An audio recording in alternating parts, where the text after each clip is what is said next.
네, 오늘은 지난주에 성령 강림 주일에 주셨던 동일한 말씀 사도행전 1장 1절부터 8절까지 말씀 중심으로 지난주에는 성령 충만한 사역자라는 제목으로 하나님의 말씀을 상고하고 은혜를 받았습니다.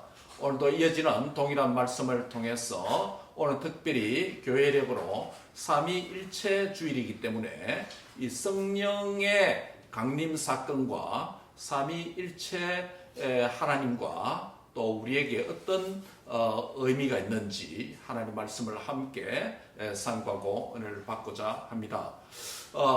지난주에는 우리가 성령 충만하여서 하나님께 예배자의 사명을, 신실한 예배자의 사명을 감당하는 모이는 교회, 또 함께 모여서 함께 기도하고 찬송하는 제자 공동체 모습을 통해서 모이는 교회에 초점을 맞추어서 말씀을 상고했죠. 오늘은 이어지는 이 말씀을 통해서 이제 흩어지는 교회의 사명에 대해서 함께 말씀을 상고하고 은혜를 받고자 합니다.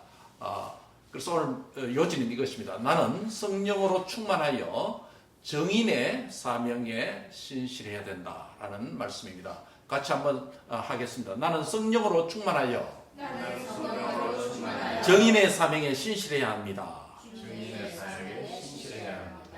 예, 성령 강림에 대한 하나님의 위대한 약속의 성취의 시간과 장소에 대한 이 예언은 구약에서 종종 있었던 어떤 시기와 장소에 대한 아주 막연한 예언들과는 오늘 본문은 너무나도 큰 차이가 있습니다. 본문 4절에 여러분 한번 보시기 바랍니다.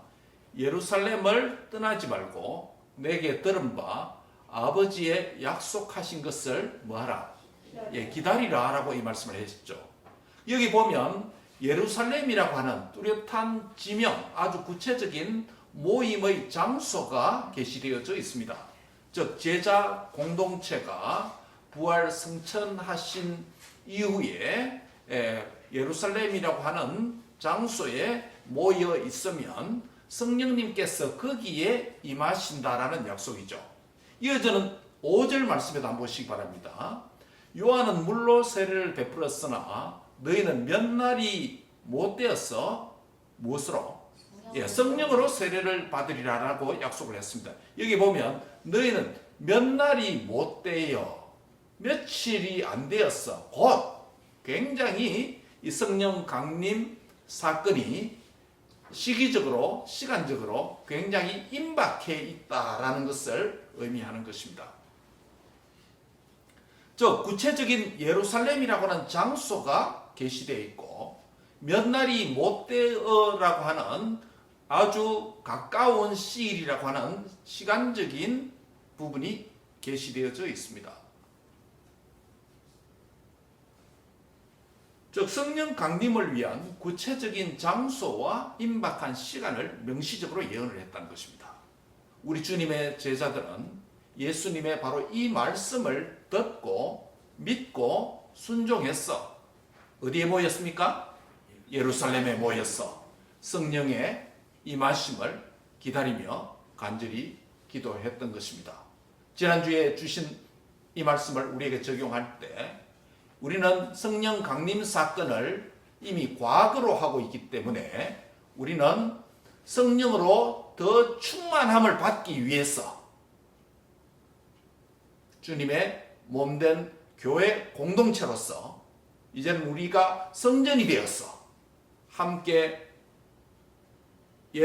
새 예루살렘 공동체로서 모여서 기도하고 찬송하고 하나님을 예배하는 이 일에 말씀에 믿고 순종해서 함께 모이는 일에 힘쓰라고 말씀을 했죠.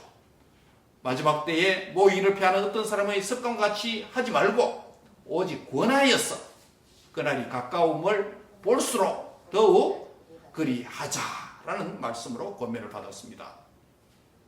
이제 오늘 우리가 성령님으로 충만하여 정인의 사명에 신실하자라는 이 메시지를 이제 우리가 봤습니다.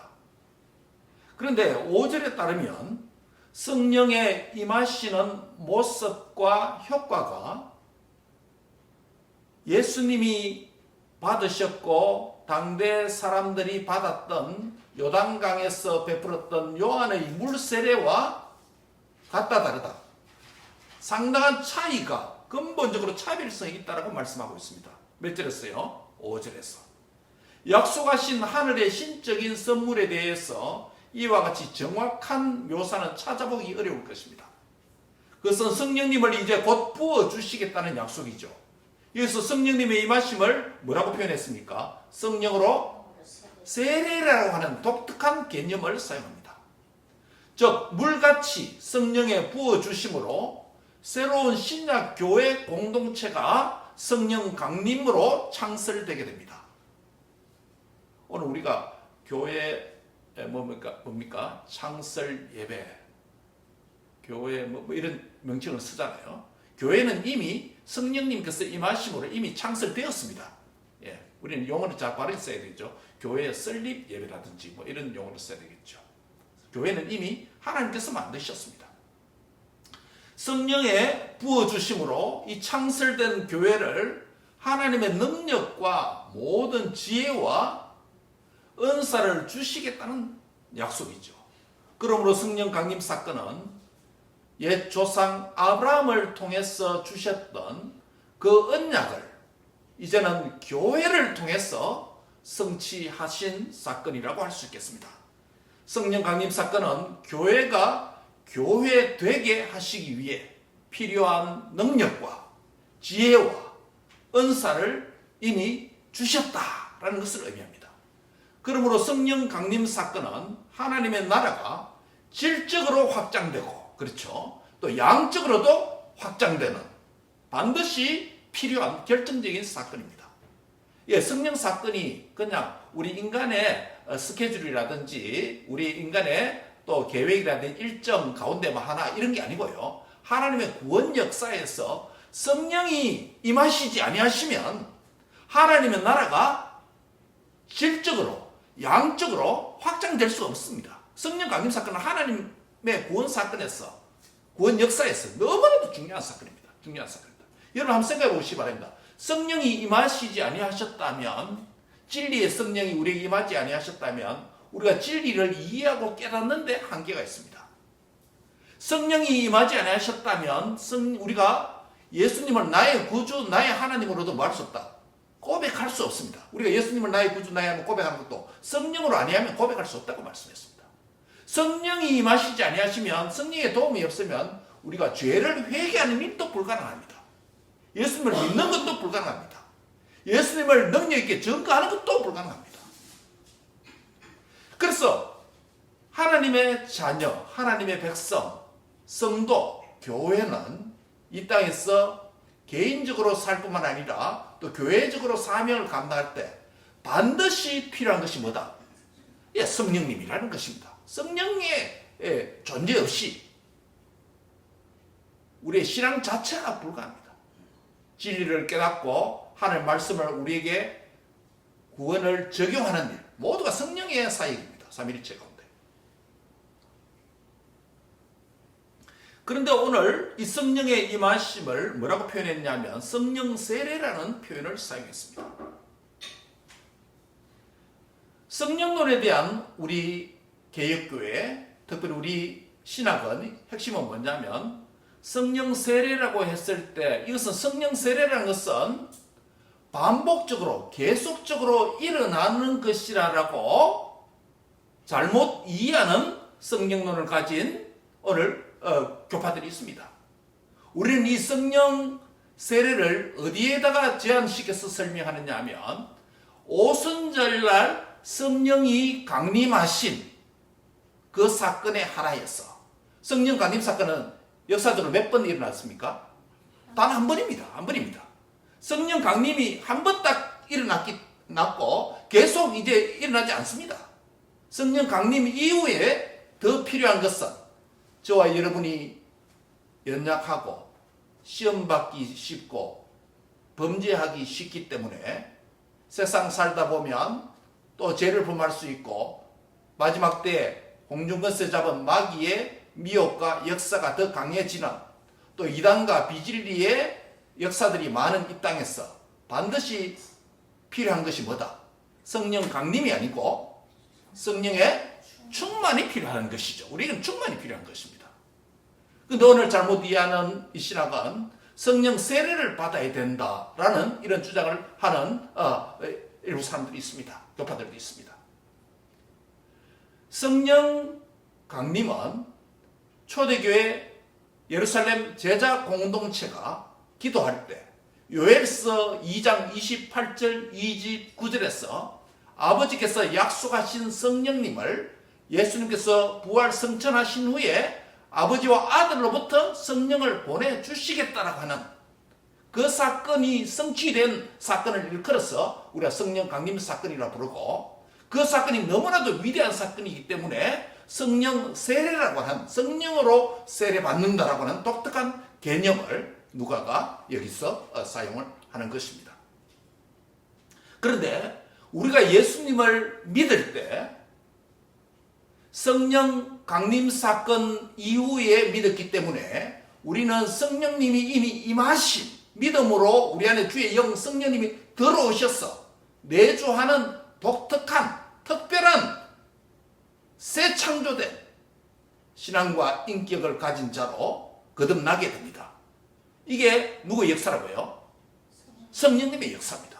그런데 이 구원받은 이 순간, 거듭난 이 순간, 예수님을 나의 주, 나의 하나님으로 성령님의 역사로 인해서 믿은 이 순간, 이것이 너무, 이 사건이 너무 희미하고 티미하고 불확실한 사람들이 많기 때문에 다시 성령을 세례 받아야 된다고 주장하는 것입니다.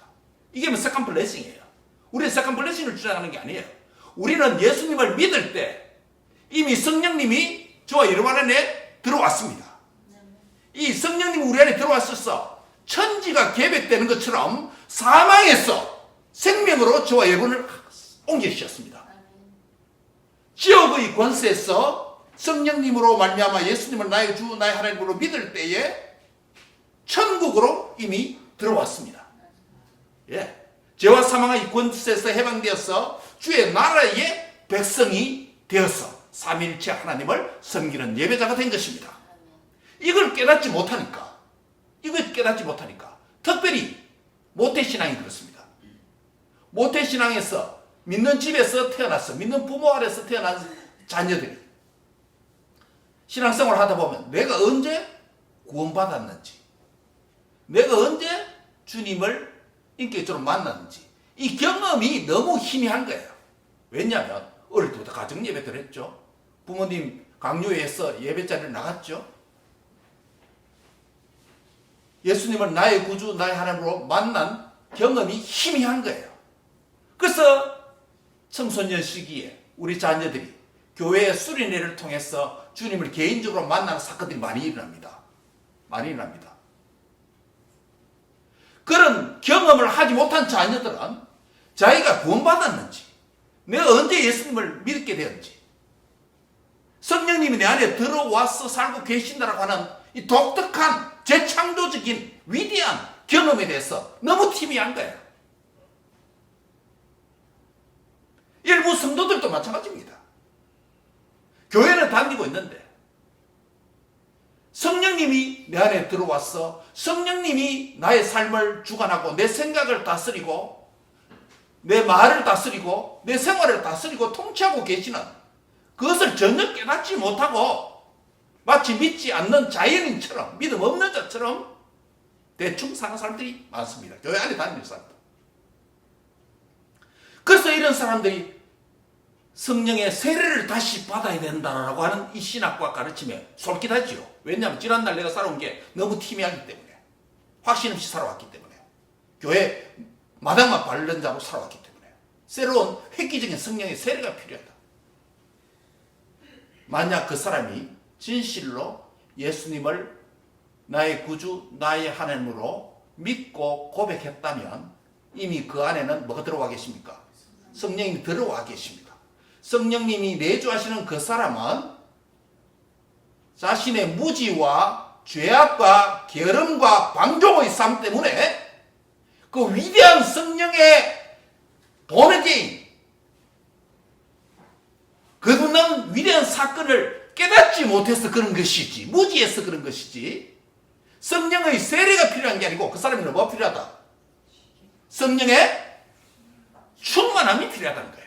성령 세례는 오순절 성령 강림 사건의 하나에서 제한적으로 사용되는 개념이 뭐라고요? 성령으로의 세례라는 것이에요. 오늘 우리는 성령 세례가 필요한 게 아니고 뭐가 필요하다? 성령의 충만이 필요한 거예요. 그래서 여러분, 내가 예수님을 믿어서 구원받은 이 사건을 제대로 교회에서 가르치지 아니하고 또 제대로 깨닫지 못하고 못 배웠어. 이게 너무나도 위대한 사건이라는 걸 알지 못했어. 다른 세컨 블레싱이 필요하다. 방언을 받아야 구원을 받고 또 무엇을 다른 은사를 받아야 구원받고 이쪽으로 나가는 거예요. 우리 신앙은 이게 아니에요.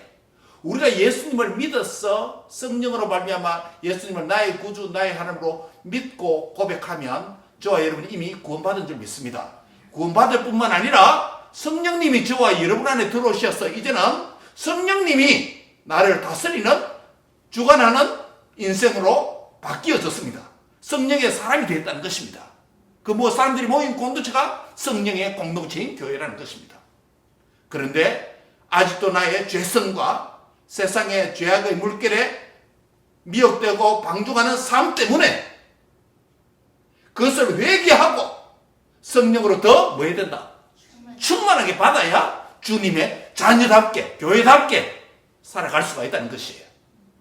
우리에게는 성령의 세례가 필요한 것이 아니고 뭐가 필요하다? 그가 믿었다면 이미 성령의 충만이 필요하다는 것이에요. 그래서 오늘 본문에 보면 성령의 세례라고 하는, 성령으로의 세례라는 개념을 사용하고 있습니다.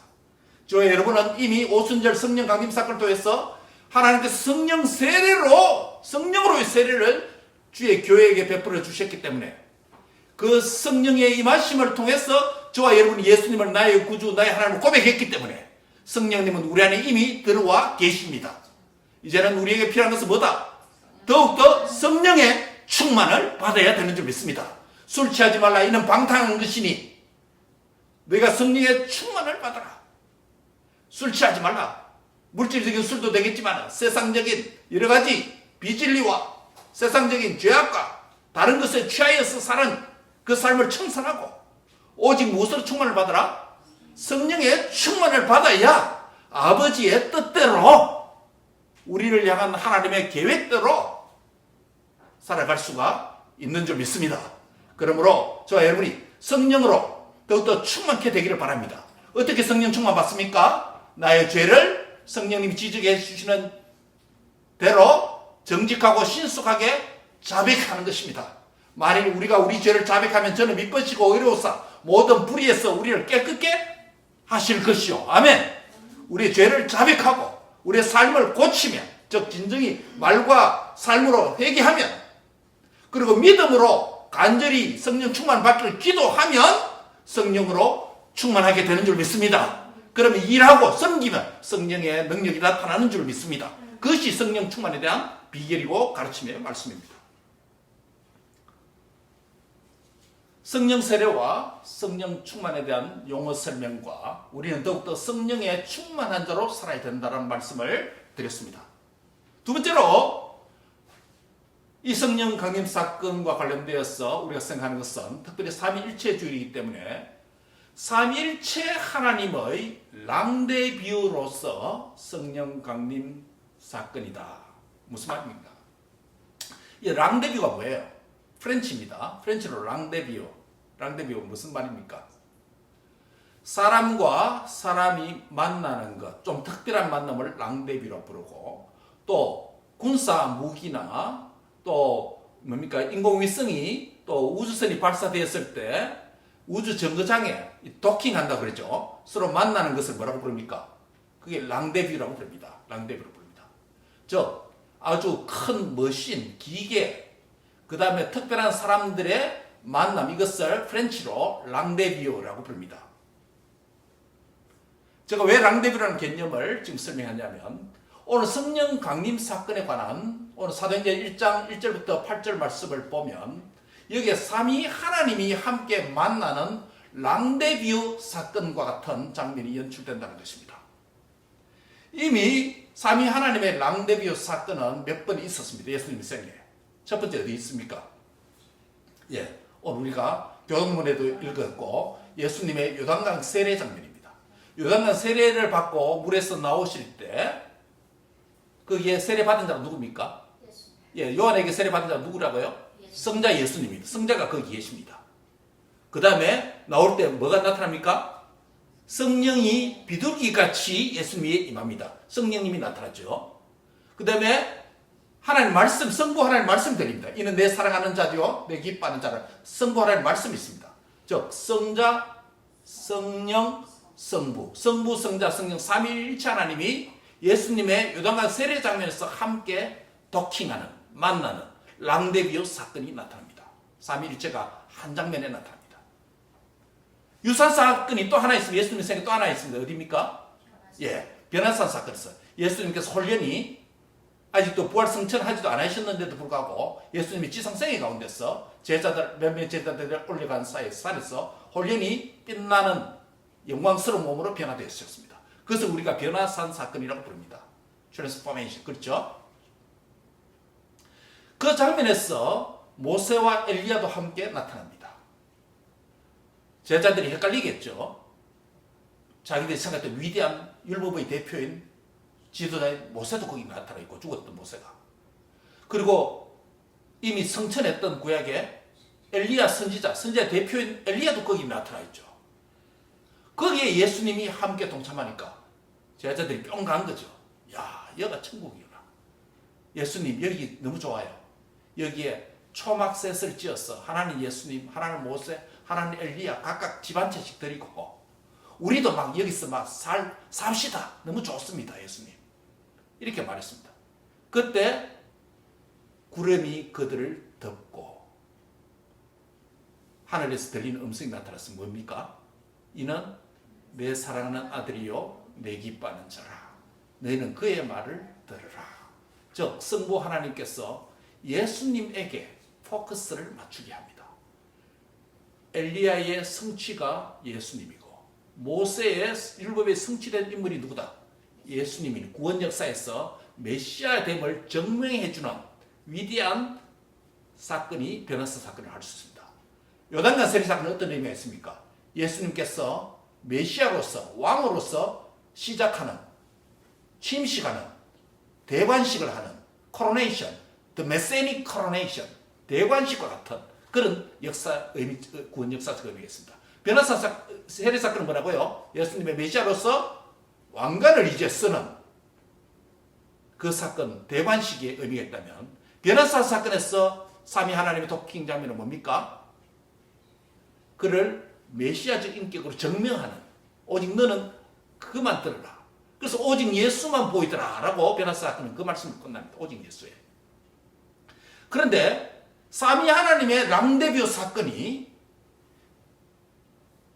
예수님이 세례 사건에서 나타날 뿐만 아니라 성령 강림 사건에서 나타난다. 매우 흥미로운 장면입니다. 지금까지 제가 이런 방식으로 성경을 본 적이 없는데 오늘 보니까 그게 보여요. 삼위 하나님의 랑데뷰 사건이 어떻게 성령 강림 사건에서 나타났다는 것입니까? 본문 7절 한번 보시기 바랍니다. 7절에 보시면 이스라엘의 회복의 때와 시기가 언제입니까? 제자들이 물을 때에 예수님께서 뭐라고 말합니까? 그 때와 시기는 누구의 권한이 있다? 아버지가 누굽니까? 성부 하나님. 아버지 성부 하나님의 권한이 있다라고 성부를 거기에 언급합니다. 그리고 부활 후 40일 동안 예수님께서 지상에 머무시면서 이 말씀을 지금 제자들에게 말하고 있는데 이 말하는 당사자 주체가 누굽니까? 성자 예수님이 지금 말하고 있는 거예요. 그리고 이어지는 본문 7절을 지나서 8절에 보면 누가 등장합니까? 예수님 말씀 안에서 오직 성령이 너희에게 임하시며 라는 말씀 안에서 성령 하나님이 등장합니다.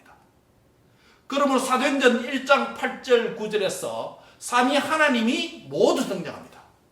그래서 이 장면을 예수님의 세례 사건과 변화 사건에서 이어진 또 다른 하나의 삼위일체 하나님의 만남 랑데뷰 라고 저는 부릅니다. 이런 삼위 하나님에 대한 언급을 통해서 함께 등장하는 장면은 단순히 만나는 게 아니라 삼위일체 하나님의 특별한 구속사적인 위대한 만남이기 때문에 바로 신적인 랑데뷰다, 트리니티 랑데뷰다, 트라이윤 랑데뷰다 라고 그렇게 부를 수 있습니다. 자, 그렇다면 성령 세례 사건으로서 성령 강림 사건은 삼위일체 하나님의 도킹하는, 함께 만나는 하나님의 위대한 랑데뷰 사건이라고 할 수 있습니다. 우리를 위한 하나님의 구원 역사에서 삼위일체 하나님의 이 랑데뷰 사건은 그렇다면 저와 여러분에게 무슨 상관이 있습니까? 오늘 이게 중요한 거예요. 오늘 제 설교의 결론도 그렇고 이 설교의 마지막 포인트도 이겁니다. 오늘 본설교의 결론에서 삼위 하나님, 성부, 성자, 성령 하나님이 사도행전 1장 8절 9절에서 함께 언급되는 이 말씀 안에서 만나는 이 랑데뷰, 신적인 랑데뷰가 일어나는데 이 신적인 랑데뷰, 트라이온 랑데뷰가 오늘 저와 여러분에게 오늘 예배 드리는 3일째 주일에 이 예배, 삼위 하나님께 예배 드리는 저와 여러분에게 무슨 의미가 있고 어떻게 적용할 수 있을까요? 마지막 포인트는 이겁니다. 만민의 기도하는 집에서 만민에게 복음을 전파하는 사명이 시작된다라는 말씀입니다. 무슨 말입니까? 성령 강림에 대한 아버지의 약속이 구약 어느 선지자? 요엘 선지자가 요엘 2장 28절에서 이런 말씀합니다. 내가 내 영을 누구에게 부어준다고요? 예, 만민이라는 표현을 씁니다. 내가 내 영을 누구에게요? 만민에게 부어준다. 그러면 어떻게 일어납니까? 너희 자녀들이 장래 일을 말할 것이고 너희 늙은이는 꿈을 꾸며 너희 젊은이는 이상을 볼 것이며 그때 내가 또 내 영을 남종과 여종에게 부어줄 것이라고 약속했습니다. 여러분 구약 이 말씀이 어떤 의미인지 아십니까? 구약 시대는 성령의 임하심이 누구에게 한정되었습니까? 특별한 직분자들에게, 다윗에게, 왕에게, 또 전쟁을 잘할 수 있도록 영육간 힘을 얻을 수 있도록 누구에게?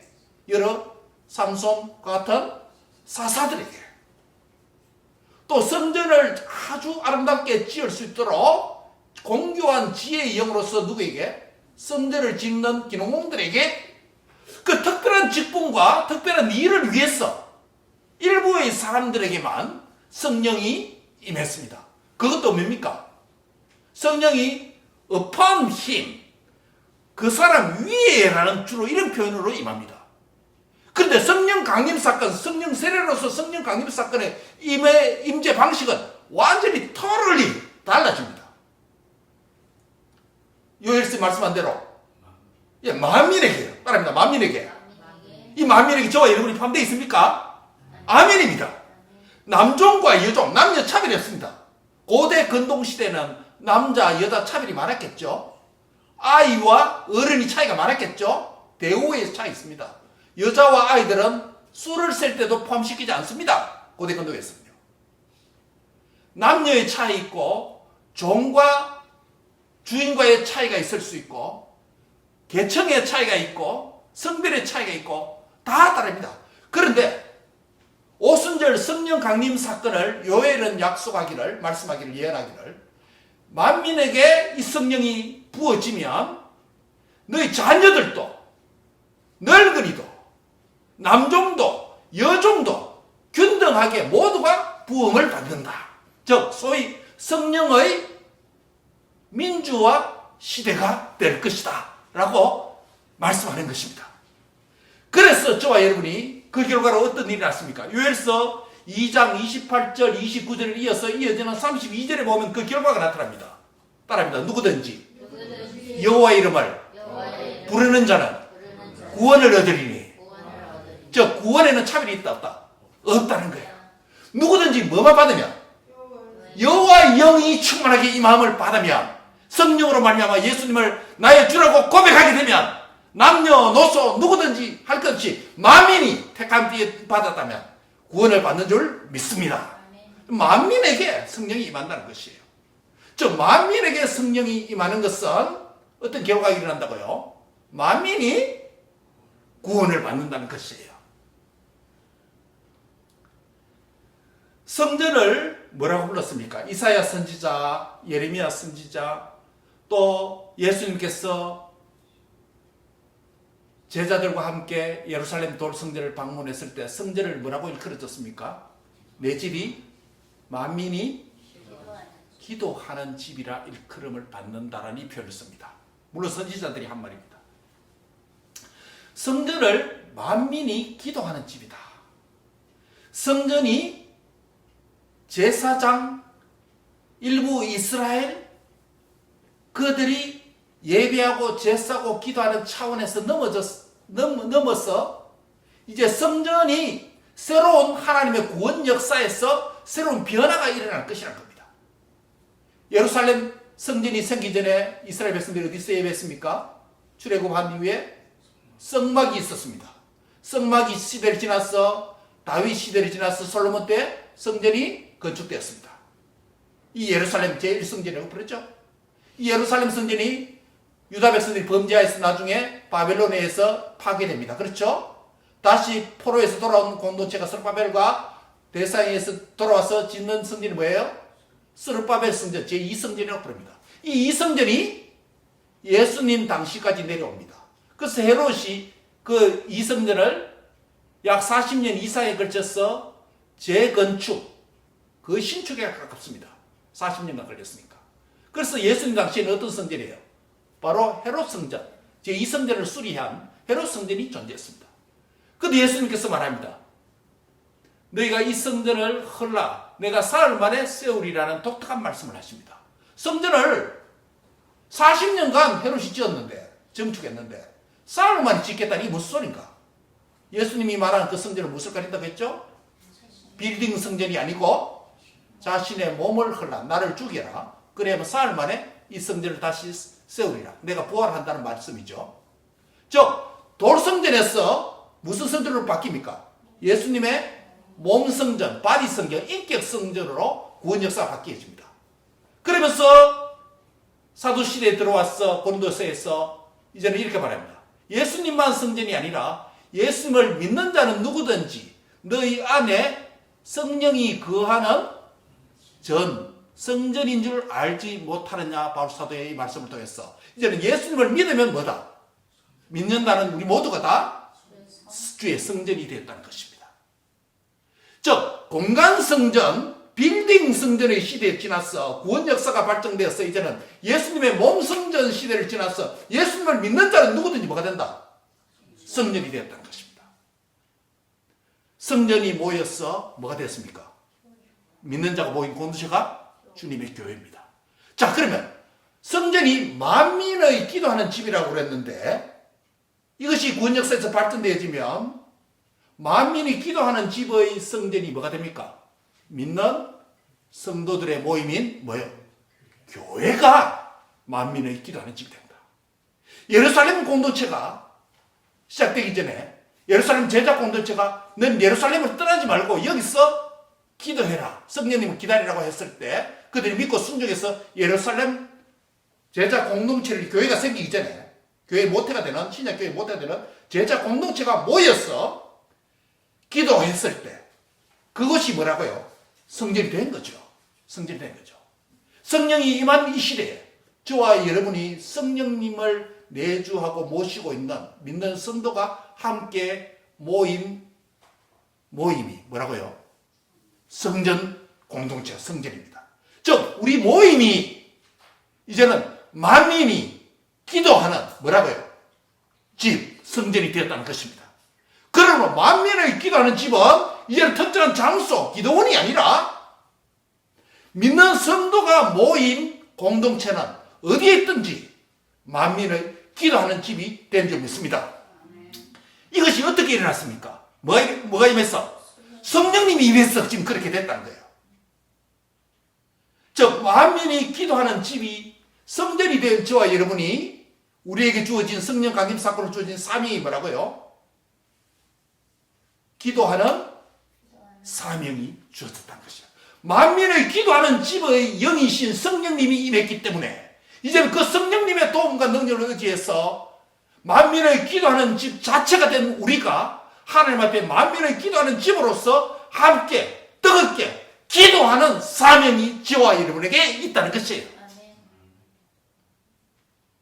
모이는 교회에서 중요한 기능 중에 하나는 넓게는 예배라고 부를 수 있지만은 찬양이라고 또 말할 수 있겠지만은 오늘 3일째 주일을 맞이해서 만민이 기도하는 집으로서의 성령이 임하시면 만민의 기도하는 집으로서의 기도하는 임무, 사명, 이것이 저와 여러분에게 주어져 있다는 것입니다.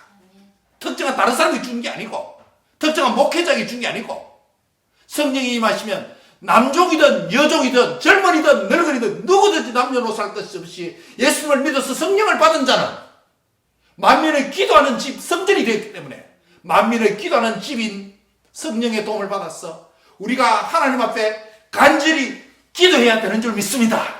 기도는 여러 신앙 행위 중에 하나가 아니에요. 굉장히 중요하다는 것이에요.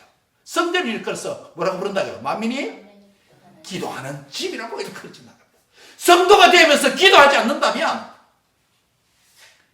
성령이 임재하신 주의 성전이 된 자가 기도를 가볍게 여기고 소리 여긴다면 물론 일시적으로 연약해서 내 기도의 손이 늘어뜨려지고 기도배에 무릎이 연하해져서 펴지고 부르짖는 소리가 약화되고 확신 없이 기도하고 습관적으로 기도하게 할 수 있습니다. 그러나 그러한 자는 거기서 끝난 게 아니고 다시 성령의 충만함을 받아야 되는 줄 믿습니다. 성령 충만 받아서 기도하는 만민의 기도하는 집으로서의 성전된 우리의 기능을 회복하는 그런 은혜가 있기를 바랍니다. 기도할 때 성령의 더 충만함을 받습니다. 성령 더 충만하게 되면 쉬지 말고 계속 또한 기도하게 되는 줄 믿습니다. 성령 충만과 기도는 계속 시너지가 이루어집니다. 자, 그러면 우리가 모여서 만민의 기도하는 집으로서 만민의 기도하는 집의 영이신 성령의 도움을 받아서 만민의 기도하는 집으로서 기도할 때 그 결과가 무엇입니까? 성령으로 어떻게 된다고요? 충만하게 되죠. 그럼 성령 충만함을 받으면 사도행전 1장 8절에서 지금 뭐라고 말합니까? 오직 성령의 충만을 받으면 너희가 권능을 얻는다는 거예요. 능력을 받는다는 거예요. 그 다음에 이어지는 말이 뭐라고요? 예루살렘과 가까운 예루살렘부터 제자들이 모였던 가까운 곳 예루살렘부터 그 다음에요 온 유대와 저 북쪽 사마리아까지 그리고 마지막은 땅끝까지 주의 하나님의 나라가 땅끝까지 하나님 나라가 개쪽적으로 질적으로 양적으로 확장된다는 것이죠. 뭐가 임하면? 성령이 임하면 성령이 아니면 안 된다는 거예요. 그리고 땅끝까지 이르러서 뭐가 된다? 주님의 정인, 복음의 정인이 된다. 복음의 정의는 하루 결단한다고 되는 게 아니에요. 뭐가 필요하다? 만민의 기도하는 집으로서 함께 모여서 뭘 한다? 기도할 때 무엇을 받는다? 성령을 충만히 받고 그 능을 받았어.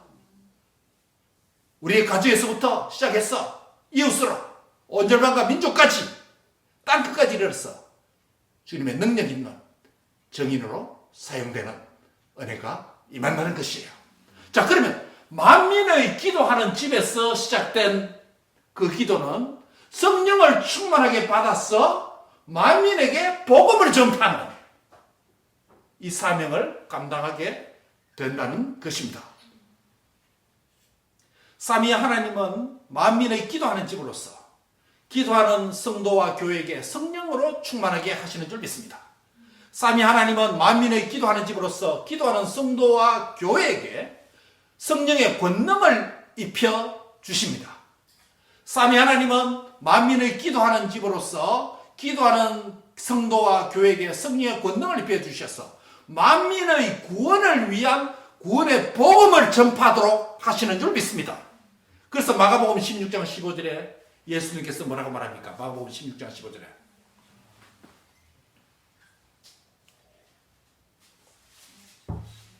같이 있습니다. 마가복음 16장 15절 예수께서 이르시되 시작 너희는 온 천하에 다니며 만민에게 복음을 전파하라. 그러므로 기도와 전도와 기도는 삼위 하나님께서 교회에게 주신 위대한 하나님의 신적인 사명이다라는 것입니다. 너희는 온천에 다니며 만민에게 복음을 전파하라는 말씀과 내 집은 만민을 기도하는 집이라고 하는 요엘서 말씀과 신약의 복음서의 이 두 말씀의 공통점이 뭡니까? 예, 바로 공통점이 만민이에요. 만민에게 부어주실 약속의 성령님은 어디에서? 만민이 기도하는 집인 성전 대신 예수님의 이름으로 기도할 때, 성전 대신 예수님의 이름으로 기도할 때, 그 성령님을 충만하게 받아 누리게 됩니다. 그 성령님이 임하면 만민에게 복음을 전파하는 사명을 감당할 수 있다는 것입니다. 그러면 저와 여러분의 기도가 어떻게 됩니까? 삼일체적으로 설명하면 이와 같습니다. 이제는 성전 대신 예수님의 이름으로 기도하자. 따라합니다. 예수님의 이름으로 기도하자. 하나님 우리 사이 유일한 중보자가 예수님이라는 것을 믿고 응답이 예수님을 통해서 온다는 걸 알고 예수님의 이름을 기도해야 됩니다. 따라합니다. 성령님의 능력으로 의지하며 기도하자. 성령의 능력으로 의지하여 기도해야 된다. 그때 성령의 충만을 받게 되죠. 그리하면 성부 하나님께서 저와 여러분에게 응답을 주시는 것이죠. 성령이 충만의 은혜를 주십니다. 저와 여러분은 이미 성령 강림 사건 이후의 세대를 사는 그 신약 성도 그리스도인입니다. 그래서 사도행전 1장 8절에 있는 성령님이 임하시면 이라고 하는 이 표현은 원래적 의미는 최초의 성령 강림 사건, 성령으로의 세례라는 것을 의미하지만 이제 우리에게는 성령 충만을 위한 것으로 적용해야 됩니다. 우리에게 성령님이 이미 강림하셨고 우리 안에 내주해 계십니다. 그러나 우리의 연약함과 마귀의 유혹 때문에 교회에 누리는 성령님으로 뭐 해야 된다? 더욱 충만해야 됩니다. 따릅니다. 성령 충만을 사모하자. 성령 충만을 받아야 된다. 그래야 넘어지지 않고, 그래야 졸지 않고, 그래야 범죄하지 않고, 남은 생활 술 취하에서 방탕하게 살지 말고 주의 뜻을 분별하지 못하고 사는 것이 아니라 나를 향한 정확한 주님의 뜻과 계획을 따라서 그 사명을 따라 살아갈 수 있는 줄 믿습니다. 성령님으로 충만받기 위해서 믿음과 순종으로 함께 모여서 성령 충만받기 위해서 열정으로 기도하고 찬양하고 신실하게 예배해야 되는 줄 믿습니다. 그리하면 성령을 충만하게 받게 됩니다. 믿습니까? 성령으로 충만하여 권능을 받았어. 내가 받고 체험한 주님의 은혜의 복음을 또 다른 사람에게 효과적으로 능력 있게 만민에게 복음을 전하는 자리까지 나가는 우리 자신과 우리 가정과 우리 다음 세대와 우리 교회가 되기를 축원합니다. 말씀을 맺습니다. 누가가서 누가복음 마지막 장 마지막 절에서 지난주에 말씀드린 대로 늘 성전에서 하나님을 찬송하리라고 하는 표현은 무슨 모습이라고요? 모이는 교회의 모습을 인터넷에 있는 쇼츠, 짤과 같은 아주 분명한 장면으로 동영상같이 보여줍니다. 모이는 교회, 즉 만민의 기도하는 집으로서의 모이는 교회의 모습을 보여주었습니다. 누가의 두 번째 책 사도행전 1장 8절의 말씀은 흩어지는 교회의 모습을 마치 동영상같이 보여줍니다. 흩어지는 교회는 무엇입니까? 어떤 사명과 관련되어 있습니까? 만민에게 복음을 전하는 사명과 관련되어 있습니다. 모이는 교회는 만민의 기도하는 집에서 기도하는 사명, 예배의 사명이라면 흩어지는 교회는 만민에게 복음을 전파하는 사명과 관련되어 있습니다.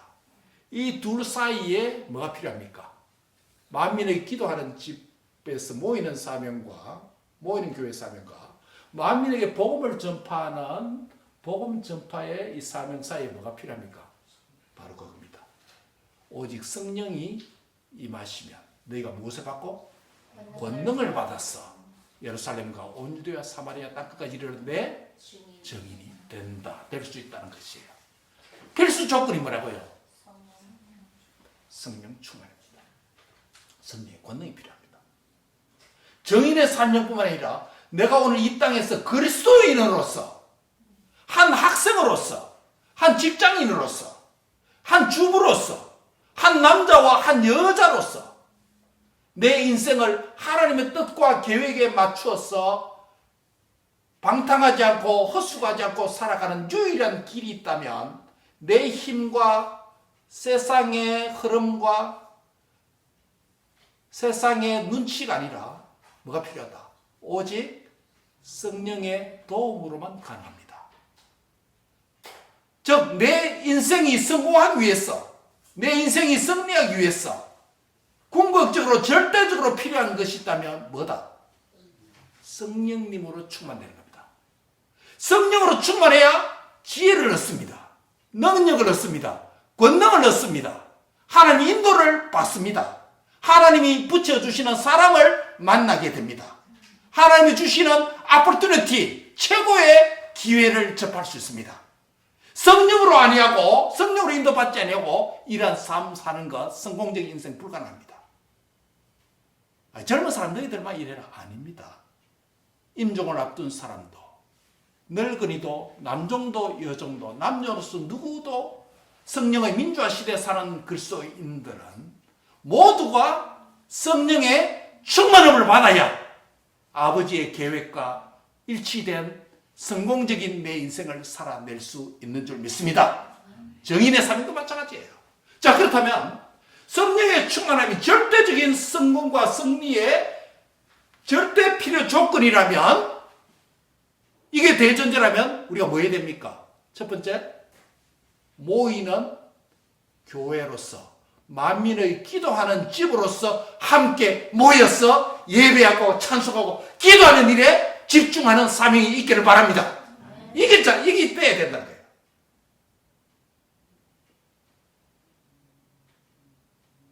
이날 너 열심히 공부하는 거 좋아. 그러나 하나님 앞에 예배자가 되지 아니하고는 소화, 그거 뭐 할래요? 잘 돼가 뭐 할래? 하나님 앞에 예배 안 하고 하나님께 영혼 돌리지 않으면서 그거 뭐 어쨌단 말이야. 예수는 안 믿는 자도 그래 할 수 있어. 성령 충만이 우리 인생에 향하신 하나님 뜻과 계획에 맞춰서 성공적인 인생을 사는 유일한 길이라면, 그거를 위해서 모이는 교회로서 하나님 앞에 신실하게 예배자가 되어야 성령의 충만을 받아서 그분의 인도와 도움을 받을 수 있다는 겁니다. 시편 116편 7편 8편 말하죠. 여호와께서 집을 짓지 아니하시면 집을 짓는 자의 수고가 헛됩니다. 여호와께서 성을 지켜주지 않으면 지키는 파수꾼의 깨어있음이 뭐하다? 헛됩니다. 네가 아침 일찍 일어나고 공부하고 저녁 늦게 밤 안 자고 새빠지게 공부한다 할지라도 여호와를 경외하지 않으면 헛되다라고 시편기는 말합니다. 주님이 사랑하는 자에게는 도리어 잠을 준다, 평안함을 준다고 말합니다. 성령의 충만을 받으면 시간도 효율적으로 사용할 수 있고 하나님의 도움과 인도해 주신 기회와 사람들을 만날 수 있어서 내가 노력하고 내가 일하는 것보다 더 효과적으로 하나님께서 할 수 있는 지혜와 능력과 은혜를 입혀 주십니다. 정인의 삶도 그렇고 성공적인 인생 되기 위해서도 우리 모두가 모이는 교회로서 만민이 기도하는 집으로서 함께 모여서 함께 기도하여서 성령의 충만을 받기를 바랍니다. 이거 받지 않으면 우리 인생 승리할 수 없습니다.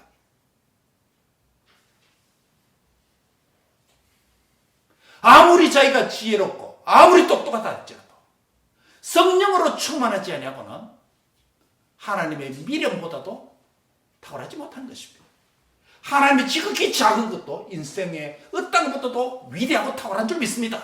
그 하나님의 능력과 지혜와 권능을 얻기 위해서 모이는 교회로서 만민의 기도하는 집으로서 예배의 사명에 승리하는 인생 되기를 바랍니다.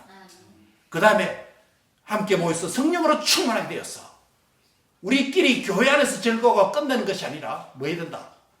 흩어지는 교회가 되어서 내 삶의 현장에서 다른 사람과 이웃과 가족들에게, 믿지 않는 자들에게, 온 열방과 민족에게 주의 복음을 만민에게 전하는 이 사명에 신실할 때 하나님께서 우리를 향한 위대한 계획을 우리 인생을 통해서 이루어 드릴 수 있는 줄 믿습니다.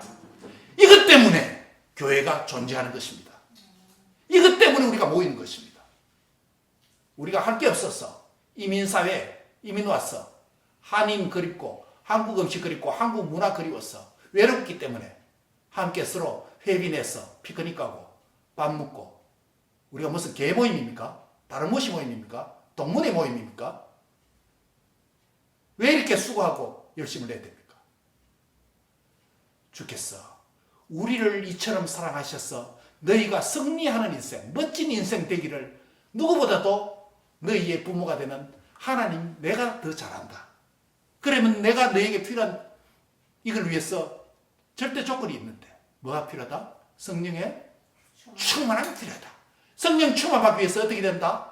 모이는 교회로서 사명을 감당해야 예수님의 이름으로 기도하고 성령의 능력을 의지하고 기도하고 성부 하나님께서 응답해 주실 때에 그 인생 펴지는 줄 믿습니다. 우리 인생이 나르기가 아니에요. 한판이 아니에요. 주님 앞에 신실하게 모이는 교회로서 예배자가 될 때 그 인생이 승리할 수 있습니다. 모여서 함께 기도할 때 성령 충만 받으시기 바랍니다. 예수님의 성령의 사람으로 거듭나시기 바랍니다. 믿음에 더 진보가 일어나기를 바랍니다. 그래서 세상을 향해서 흩어지는 교회의 사명을 감당해서 만민에게 복음을 전파하는 그런 사명으로 이어지길 바랍니다. 우리가 열심히 공부하고 열심히 돈을 벌고 열심히 직장생활하고 남들보다 더 땀 흘려야 되는 이유는 내 자신을 위한 것이 아니라 주와 복음과 교회를 위해서 흩어지는 교회의 사명을 효과적으로 감당하기 위한 목적 때문에 그렇게 해야 되는 줄 믿습니다. 이것 때문에 물질이 필요합니다. 이것 때문에 건강이 필요합니다. 이것 때문에 열심히 살아야 되는 이유입니다. 모이는 교회로서 신실하고 모여서는 만민의 기도하는 집으로서 기도함으로 성령 충만 받았어. 흩어지는 교회가 되어서 만민에게 복음을 전파하고 성공적인 여러분의 인생, 멋진 인생이 되기를 삼위 하나님의 이름으로 축복하며 축원합니다. 아멘. 주신 말씀을 따라 함께 기도하겠습니다. 하나님 감사합니다. 오늘 위대한 말씀을 우리에게 주심을 감사합니다. 삼일째 하나님, 삼일째 주일을 맞이해서 성령 강림 사건이 삼위 하나님의 랑데뷰 위대한 사건으로서 오늘 우리에게 중대한 의미가 있다는 것을 말씀해 주심을 감사합니다. 성령 충만 받게 하여 주옵소서. 이를 위해서 모이는 교회가 되게 해 주시옵소서. 말씀가 되어서 모이름을 피하는 어떤 자의 습과 같이 방종하지 말게 해주시고 더욱더 군하에서 열심히 모여서 모이는 교회의 사명을 감당하고 모여서는 만민이 기도하는 집으로서 열심히 기도하고 성령의 충만함을 받게 해주옵소서. 성령의 권능과 지혜와 능력을 얻게 해주옵소서. 그래서 정인의 사명을 흩어지는 교회로서 내 인생과 모든 것에 승리하도록 주님 축복해 주옵소서.